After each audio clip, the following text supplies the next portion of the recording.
జరుగుతుంది. నెక్స్ట్, ప్రభుత్వ పాఠశాలలో విద్యార్థుల సంఖ్య పెంచాలి. ఎట్లా పెరుగుతుంది చెప్పండి? సో ఇప్పుడు అక్కడ నిజంగా వెల్ క్వాలిఫైడ్ టీచర్స్ ఉన్నారు, అదైతే అందరికీ తెలిసిన విషయమే.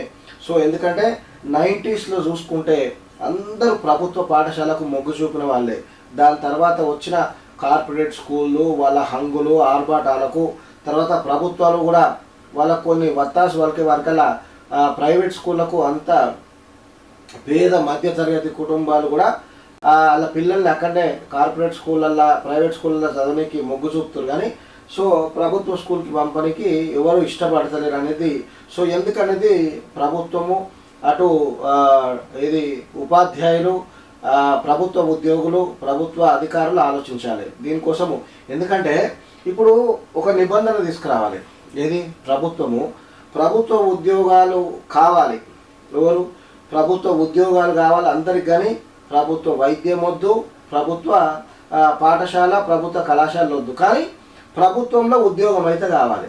ఇప్పుడు ఇక్కడ చదువు చెప్తుంది కూడా ప్రభుత్వ ఉద్యోగులే కదా. మరి అంటే వారిపైన మీకు నమ్మకం లేదా? ఇప్పుడు నమ్మకం లేకనే కదా ప్రభుత్వ ఉద్యోగం పొందిన వాళ్ళు కూడా వాళ్ళ పిల్లల్ని ప్రైవేట్ స్కూల్కి పంపిస్తున్నారు. ఇది చేంజ్ రావాలి ఖచ్చితంగా. ప్రభుత్వ ఉద్యోగం ఉన్నోళ్ళు వాళ్ళందరి పిల్లల్ని ప్రభుత్వ పాఠశాలలో చూపించాలి, ప్రభుత్వ ఆసుపత్రికి పోవాలని నిబంధన తెస్తే సామాన్య ప్రజలకు కూడా వాళ్ళకు మీ పైన నమ్మకం వస్తుంది. ఇప్పుడు మీరు ప్రభుత్వం నుండి మీకే నమ్మకం లేనప్పుడు సామాన్య ప్రజలకు ఎట్లా నమ్మకం ఉంటుంది అనేది కూడా ఒకసారి ఆలోచించాలి. గట్టిగా సార్. మెరుగైన బోధనతో విద్యార్థుల అభ్యాసన సామర్థ్యాలు పెంపొందిస్తూ ప్రభుత్వ బడుల్లో వారి సంఖ్యను పెంచేలా ఉపాధ్యాయులు కృషి చేయాలని జిల్లా విద్యాశాఖ అధికారిని విజయ్ కుమారి పేర్కొన్నారు. శుక్రవారం గట్కేసర్ ప్రభుత్వ పాఠశాలలో 5 రోజుల పాటు మండల స్థాయి ఉపాధ్యాయులకు నిర్వహిస్తున్న శిక్షణ కార్యక్రమంలో ఆమె పాల్గొన్నారు. సో ఇక్కడ చిన్నది నేను ఏమడగాలి అనుకుంటున్నా, ఇక్కడ ఉపాధ్యాయులు కృషి చేయాలని జిల్లా విద్యాశాఖ అధికారిని విజయ్ కుమార్ గారు. సో మీరు అందరూ బాగానే ఉంది.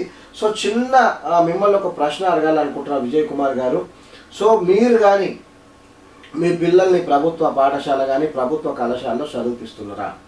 ఒకవేళ అదే నిజమైతే సో ఉపాధ్యాయులు కూడా వాళ్ళు కృషి చేయవలసిందే. ఖచ్చితంగా ప్రభుత్వ పాఠశాలకు అందరూ పోవాల్సిందే.